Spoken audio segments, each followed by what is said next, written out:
It's a great day in SimWorld, everybody. Good morning and welcome to SimWorld Today. I'm B-Ron. Alongside me, as always, is my co-host Yells. Good morning. It is Thursday, sir. Happy to be here with you as always. And as always, I'm going to get my drink started early after the show because it is Thirsty Thursday. Glad to be here with you too, B-Ron. Yes, sir. Yes, sir. Let's go ahead and jump right into some things, man. We know Halloween and everything's all behind us. Now the shadows of Thanksgiving, Christmas are here. There are also shadows looming still over the Indy Stripes, but they have some help now with and some new hope perhaps with Dylan Harper Oh joining the boy. team. So look, we know about Indy struggles last season and how all that affected the team last season, but I feel like those things are always going to kind of hover, at least for the time being, around the organization until things kind of turn a new leaf or whatever. Can Dylan Harper be the light to kind of, you know, break this shadow looming over the Indy Stripes? Do you think he'll be enough to help this team? Because they got a lot that I deal with outside of,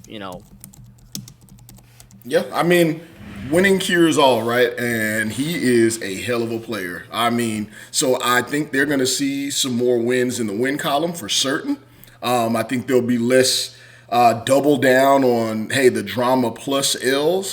So I think just by happenstance of him coming around and him helping them get some dubs, provided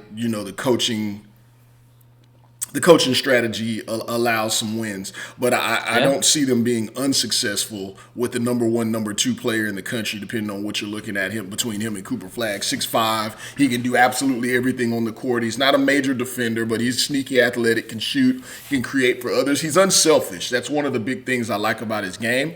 Yeah. So I think that will be big for this Indy Stripes team that probably look as we're talking about this, trying to get out of the Indy shadow. It still looms, right? Because my Yeah. question is, as he looks to be a facilitator and a playmaker, get everybody involved while getting his, hopefully that'll be enough to satisfy what I'm going to assume are egos on this team, because that's what we've seen for the past two seasons. Don't know much about many of these kids yet. They've been pretty quiet and under the radar. Don't know how active they've been out in the community or in their locker rooms and group chats talking and all of that. Right. But the assumption is someone's going to speak out and there's going to be some egos. So I'm hoping that his style of play, along with winning, will help cure that, at least moderately, for the Indy Yeah. Stripes.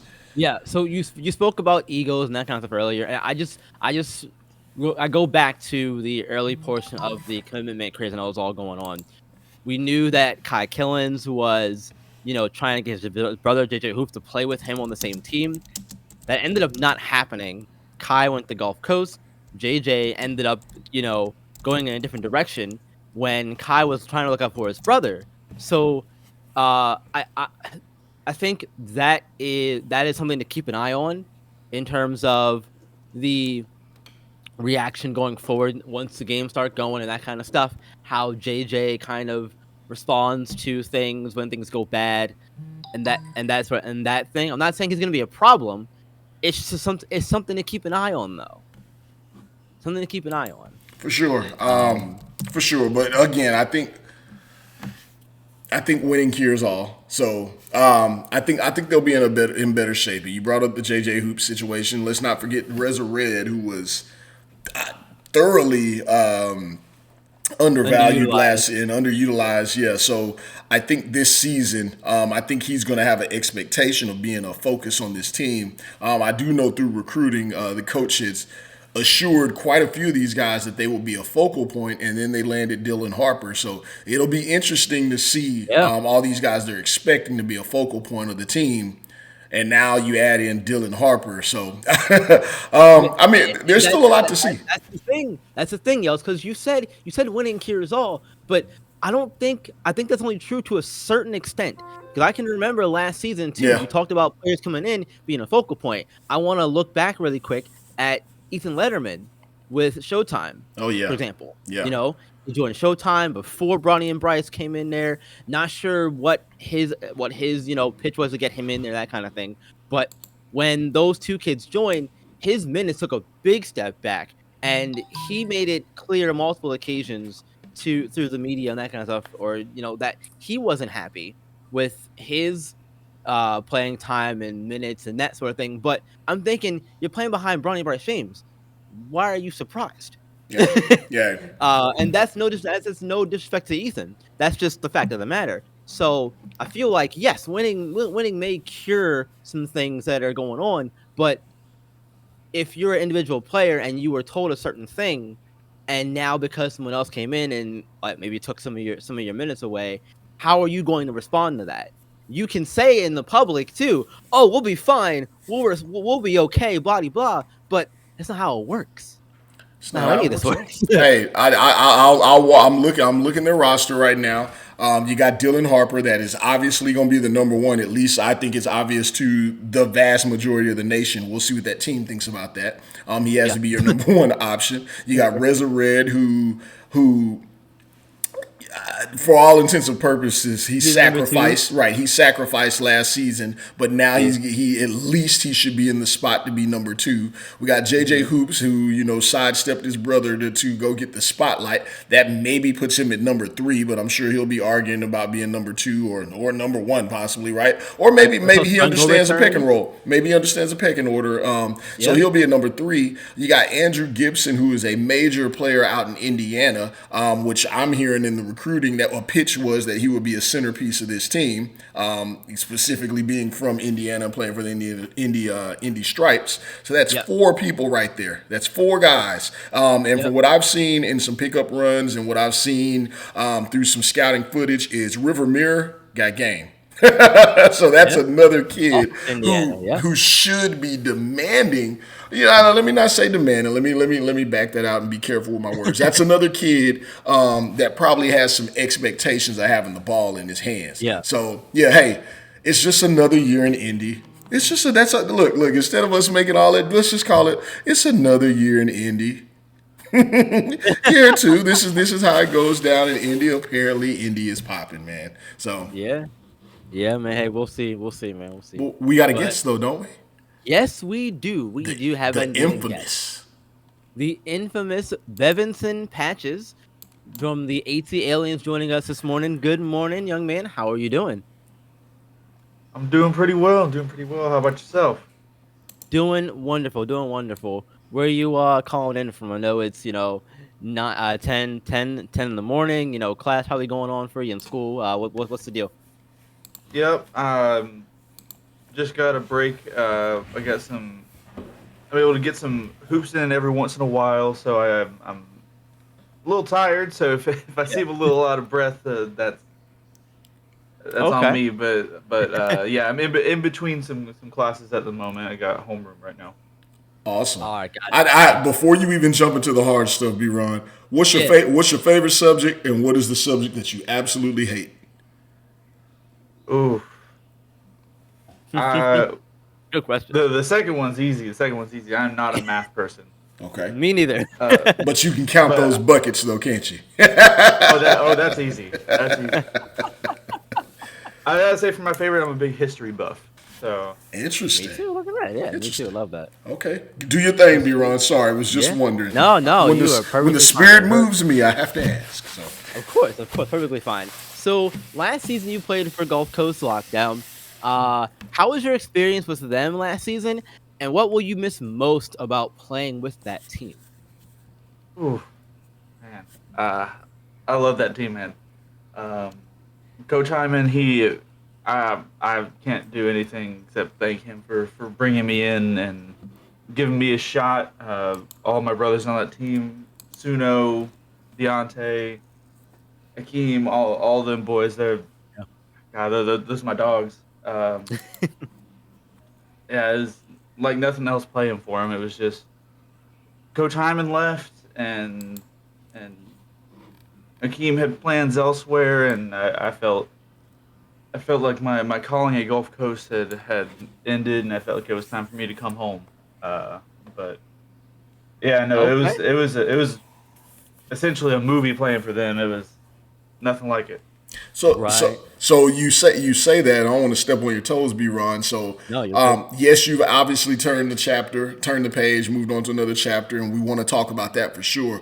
But it seemed like a mass exodus leaving that team when Coach Hyman left. Was he the glue that kind of kept all you guys together from different areas, or was it more so? Did you guys have any bumping of heads with the incoming coach, or was it just not? Was it just not a vibe? Like if had it been a player or two, I wouldn't be asking this question. But De'Aaron Cruz, Suno Chapa, Akeem Young, yourself, kind of a mass exodus there. Rad Delicious, we know his real name is Rad Vicious, but it seemed like everyone kind of got out of there quickly. Do you have any insight for us that you're willing to share? And if not, I understand.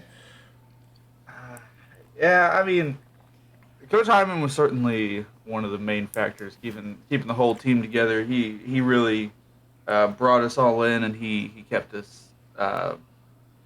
like a brotherhood. I think when the new coach came in, it was I don't think there was really a bumping of heads. I think it was a lot more of a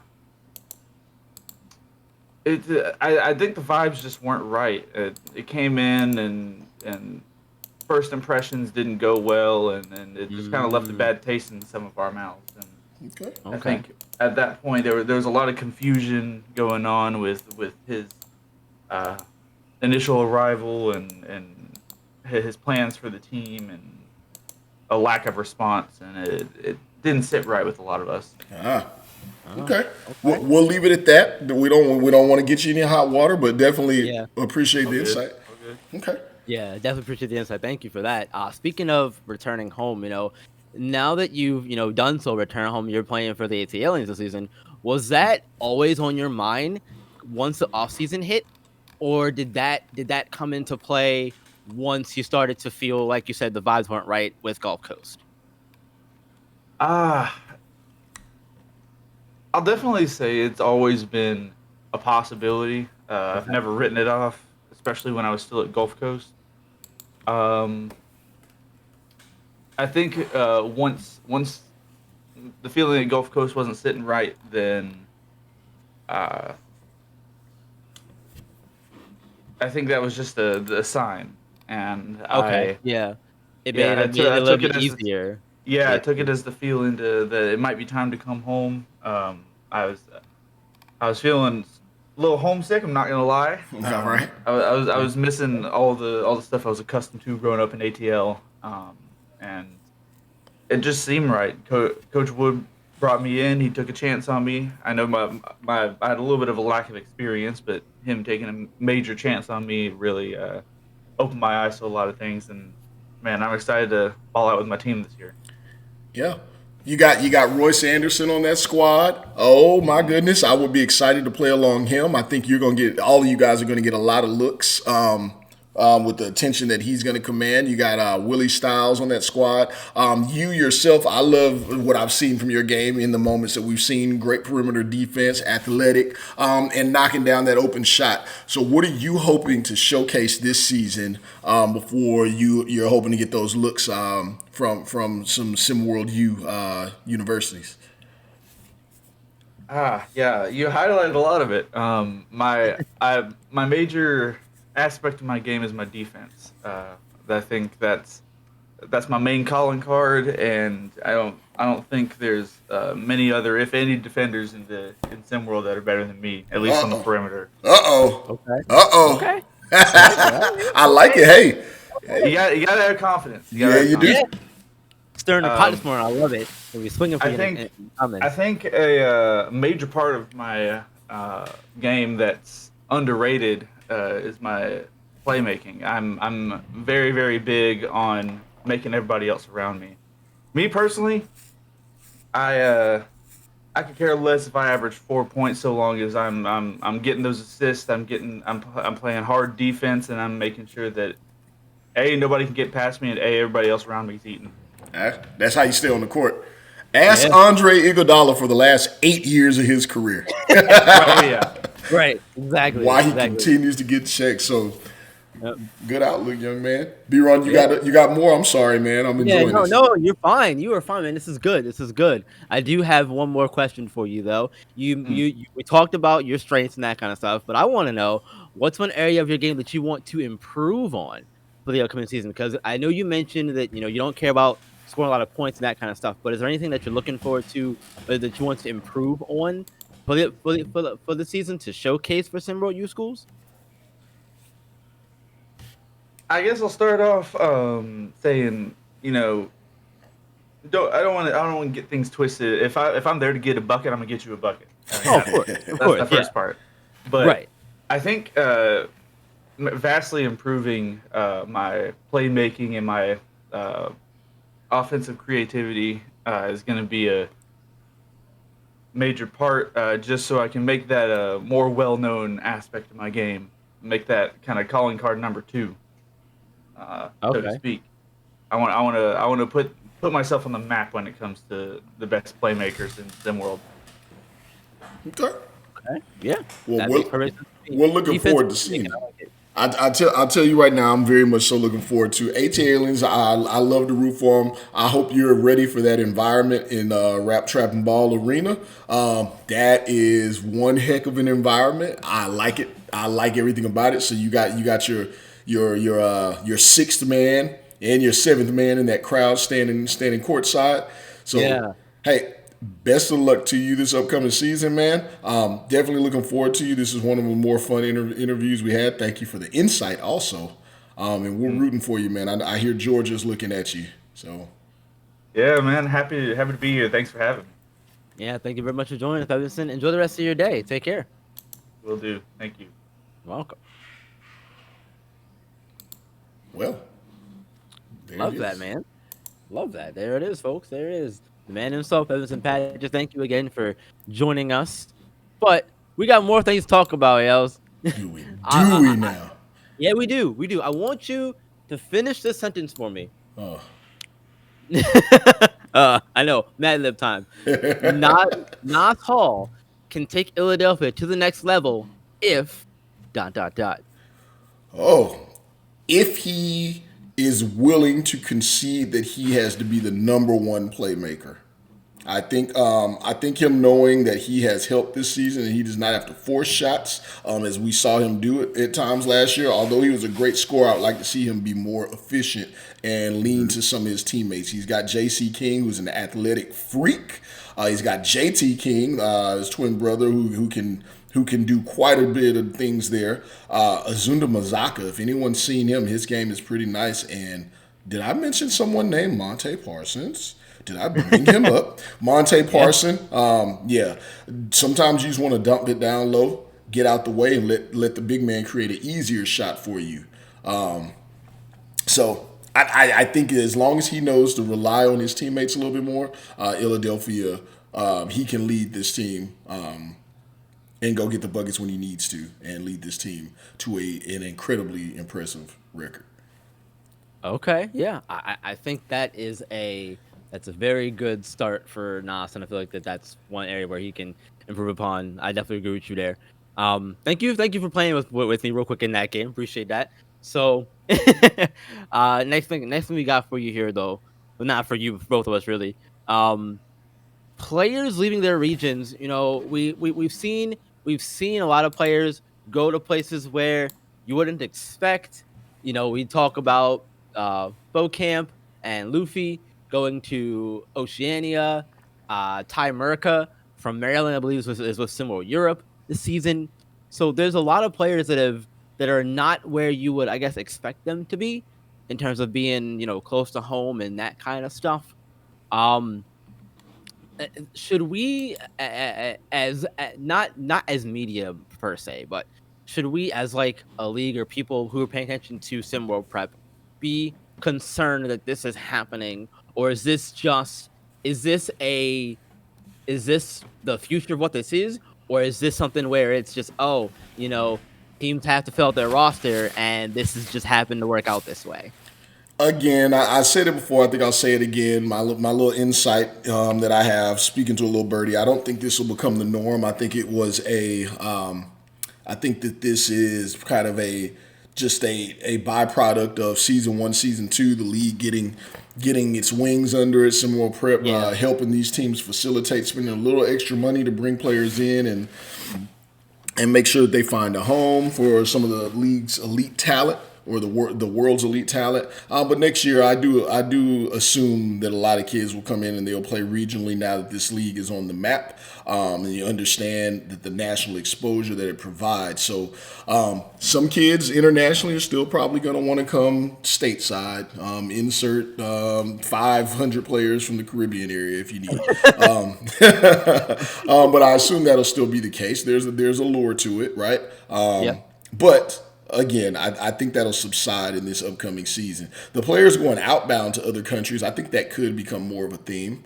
As people want to expand see the world, but get a little more culture. If their parents are allowing that, and the teams can facilitate that they bring them from the U.S. out to the international waters, I think we may see a bit more of that, where you have the opportunity to become the number one. But the inverse, not so much.